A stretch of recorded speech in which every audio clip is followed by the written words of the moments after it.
Hey everybody, welcome back to Tech Odyssey. So I'm doing something a little bit different this time. This is the first time I've done one of these videos where it's kind of a list thing. I actually have a prop. So instead of just seeing the phone and my talking hands as you hear my voice, I made a list. And I'm checking it twice.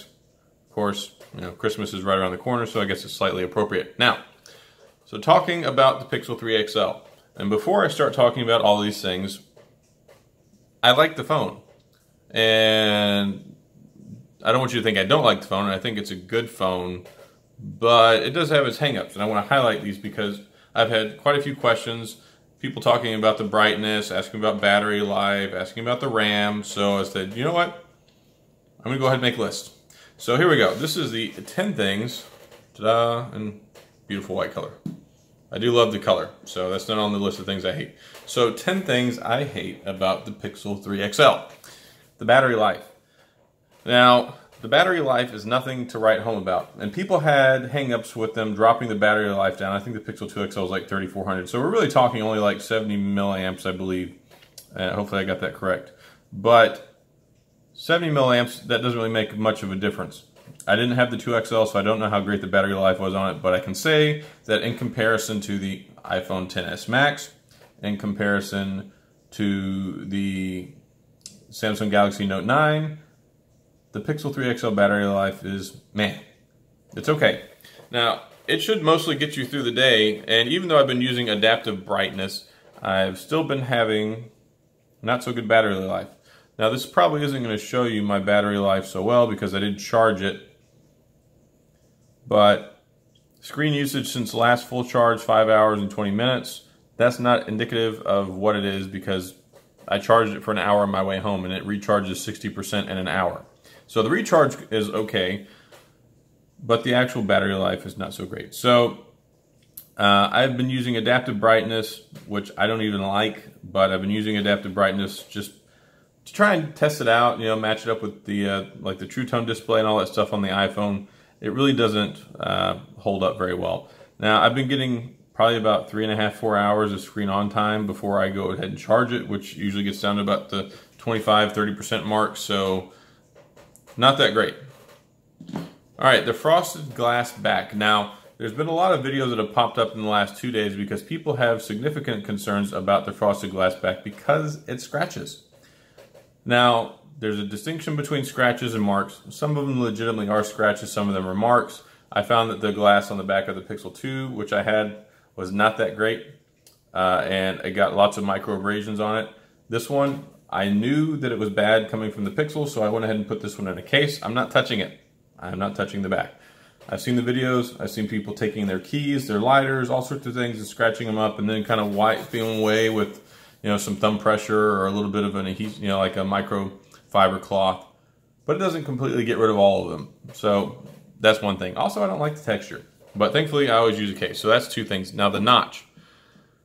I didn't put that first because I think there's more important things to highlight on the phone than what everyone knows about already. But here we go. We have the notch. So with this notch, you have two cameras in there and you have a speaker. I said before, I don't have a problem with the notch if it's for a reason. The two best reasons for having the notch that we've seen in the last year and a half are last year's iPhone X, of course, which translated into all the new iPhones and their Face ID. Face ID works really well. It's really great. I still prefer a fingerprint sensor, but it's very good. So I can't say, okay, it's a waste of space. These two cameras, I've seen other phones do more with less space, so I don't really see why they need such an intrusive notch into the display. And then the speaker, they could have just bumped it up more. I mean, it's not like, look at that. It's not like it's up here at the top. They have room, so they could have made this notch like half as shallow and cut that sucker in half, and then it would have been better. And maybe only one camera, or make a different camera. The cameras are great. The ultra-wide selfie thing is cool. I don't take selfies, so I don't care that much, but some people might, and I really think they could have done a better job with that. So, I don't like that. And the speaker is good. I'm not going to say the speaker's bad. I will get to the speaker in a minute because I said that I hate the speaker. So we'll get there. Now, the lack of RAM. Now, when you're paying $899 for a phone, we're 2 months away, less than 2 months away from the year 2019.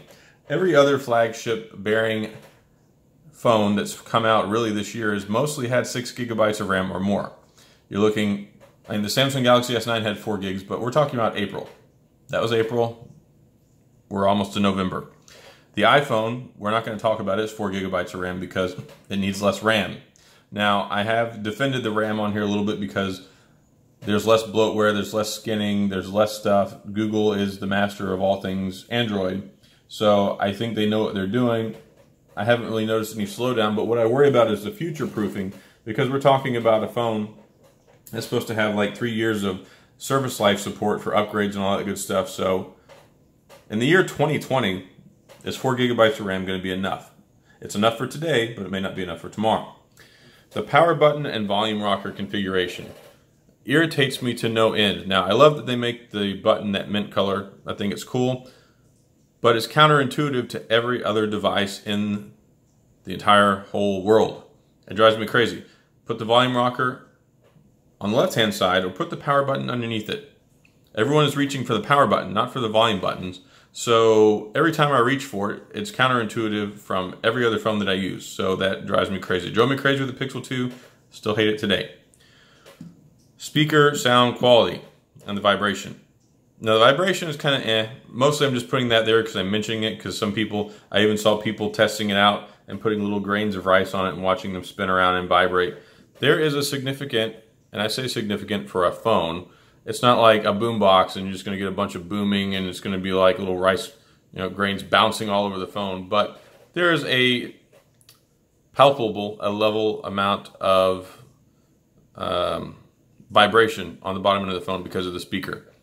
Not that big of a deal. I didn't even notice it really with the case on. I mean, you can feel it, but it's nothing that I would really worry about. Now, what I care about is that they took up all of this screen real estate for this speaker. And the speaker is good, but I don't think it's any better than the iPhone or the Note 9. And I'll do a sound test here with my good friend, the iPhone XS Max.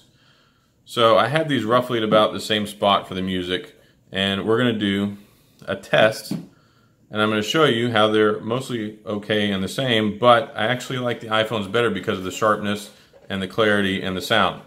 So let me get into YouTube. Here we go. So Pixel. Just helps if I hit the play button.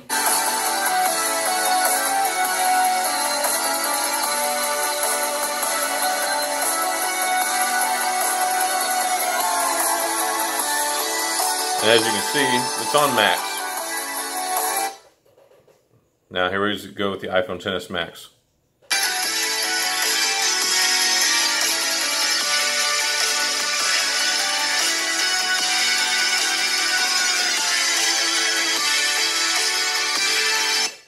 Now, you can judge for yourself, so a lot of it comes down to individual taste. I feel like there's more depth and a wider production of sound, I guess, with the Pixel, but I feel like it's more clear, more sharp, and distinct when it comes to the iPhone. And I kind of get a lot of the similar stuff with the Note. Actually, I feel like the Note is a little bit louder. I don't have a decibel thing, so I can't check it and tell you definitively which one is louder and which one is not. You can look at the specs on the internet, but playing them both side by side. So here we go with the iPhone.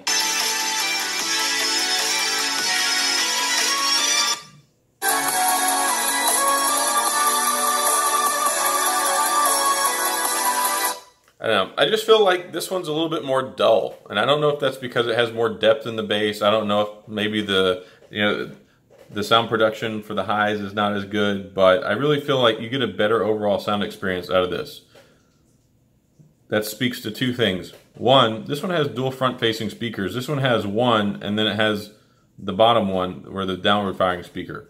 So I feel like you're getting a better sound experience overall, especially with surround sound, not surround, but I mean just projection other than just facing straight at you with the iPhone. And I feel like the clarity and the sharpness is better. Now, is the volume and the quality bad on there? No, but whenever you take up this huge piece of real estate on the top of the phone, so you can have the stereo speakers. I'd rather have the screen space back. Get rid of this this speaker down here. Keep this one and put one on the bottom. I think that would fix that. Okay, there's no 3.5 millimeter headphone jack. This is the year 2018. We're almost the year 2019. I'm a huge advocate for the 3.5 millimeter headphone jack. I know that they have to make space so they can put other things in there, but I still wish that we had one. It's still the best audio experience you're going to get. Bluetooth is not quite caught up yet, and I still have an expensive set of headphones that needs the cord that I'm not getting rid of. So I wish that was there. I know that people echo the same sentiment. No expandable storage, number 8. We're paying $899 for this phone. Even the Note 9, even though it has 128 gigabytes of storage, it still has SD card support. The LG G7 has SD card support. The HTC U12 SD card support. Pretty much every other Android phone in the world has SD storage support except for the Pixel. And it comes in 64 and 128. If they were going to do this, they should have put at least 128 for the baseline storage, especially for $899. And you're not even going to, if you have to pay an extra $100 to get the 128 to go up to $999. If you're going to pay $999, go buy a Note 9 that comes with the stylus. You get all the extra cool bells and whistles. Or get an iPhone, XS.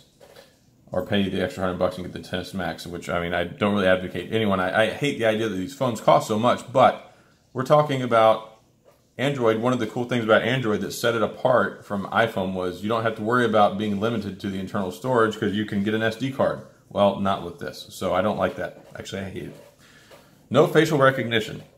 If you're going to put 2 cameras on the front of this phone, 2 cameras, I mean, why not have some sort of facial recognition software?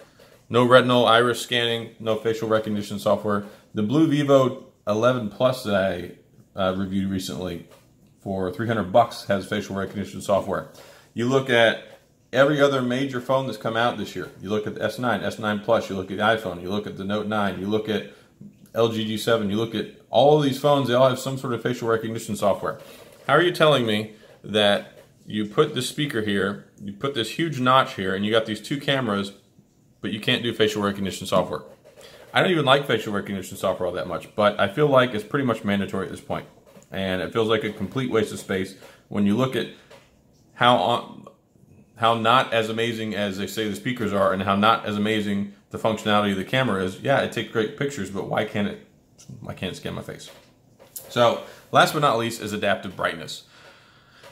I have adaptive brightness turned off right now. If you watch my full review, I did a demonstration with it. Actually, you know what, just for comprehensiveness, and so you can see, the adaptive brightness display is rather harsh. It is not a smooth, subtle transition.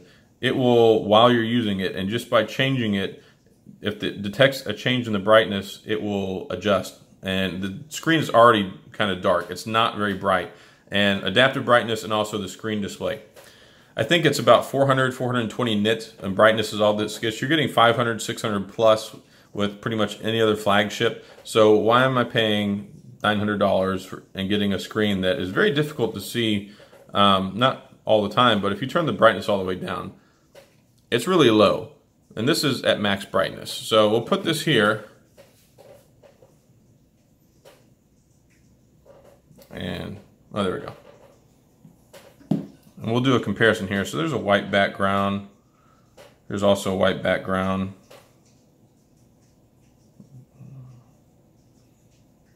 There we go. So look at that.